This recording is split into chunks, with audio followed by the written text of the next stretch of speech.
first anniversary show for Geeking Out Comic Peek of the Week! Yay! Hey gang, it's Leila here from the Comic Connection with this week's comic book reviews. First up, we've got Conan the Cimmerian number 0 from Dark Horse Comics. The events of this book take place after Conan number 50.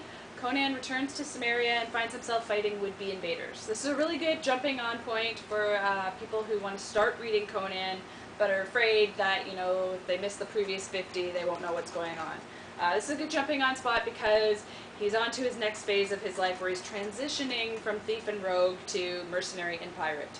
So pick this one up if you want to jump onto a Conan series. It was pretty good. Next up, we've got Madame Xanadu number 1 from DC Vertigo. This issue follows Nimue, a nymph who reads signs in nature and the runes for what's going to happen in the future, and she foresees the coming Battle of Camelot, but never could she have guessed the role of her 2 sisters or a mysterious man from the future. This was a pretty interesting story, though it took a long while to sort of get going for me. The art didn't really grab me at all, but the direction that the story may be going might entice me to read the next one. So pick it up if you sort of like books about supernatural or mystical. Next up, we've got Vix number 1. This is from Image. In this issue, we meet Celeste, codenamed Vix, a teenager who just wakes up one day with superpowers. And her sister, Tatiana, who helps her basically fight crime using her superpowers. But who is the mysterious man in the background who observes her every move, sort of like Dr. Claw? This was a really good story. I was surprised by it because normally I don't like Image so much. But this was really good and I like the art. So pick it up if you want to give a new superhero book a try. And last but not least, we've got my favorite, Captain America. This is issue number 39, and in this issue, the Grand Director makes his public debut as Captain America alongside presidential hopeful Gordon Wright. Also, Sharon confronts the Red Skull's daughter in her another bid to escape, and Bucky seeks out the Cap imposter for a throwdown. This issue was so good. You need to start reading Captain America if you're not. Hey folks, welcome to the first anniversary show for Geeking Out Comic Peek of the Week. On this week's episode, I've got 5 more books for you to go and check out at your local comic shop. First up, Gold Digger number 97. In this issue, Britt and Gina are now faced with the Dynasty, and Britt's worst fears are realized when she finds her friend Crescens has now become part of the Dynasty. Another really good issue, counting down to number 100 by Fred Perry. If you're not reading Gold Digger, you really should. Pick it up. Next up, Clockwork Girl number 4. I've been waiting for this a long time, folks. It's a great book.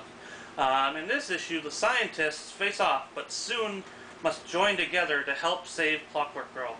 This issue was really good. It was heartfelt. It was warm. It was loving. I mean, I can't help but recommend Clockwork Girl to everyone. I mean, everyone. Read this book if you get a chance.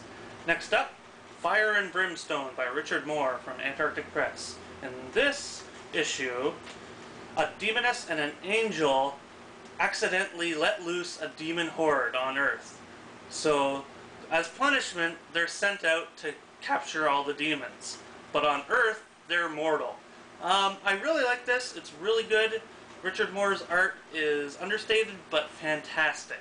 The colors by Guru EFX are wonderful, and the story is great. I mean, I had a really good laugh at this book, so please, pick it up. It's really fun. Next up, Beyond Wonderland number 0. Basically, continuation from Return to Wonderland. In this issue, Callie is still living on her own with her new boyfriend and has changed her name, but the Wonderland curse still seeks her out. So it's just a point of how long does she have until the Wonderland curse strikes her down. It's okay. The art's fantastic. Story not so great as it was from the last series, but it's not bad overall. And last but not least, Gold Digger, Tifanny and Charlotte number 1. In this issue, Tiff and Charlotte try and survive their first day of high school. Great story by Fred Perry and wonderful art by J.L. Anderson. I mean, this book is so funny. I was laughing my ass off at every book panel. There was a lot of great stuff to like in this book. So, if you're a Gold Digger fan, seek it out.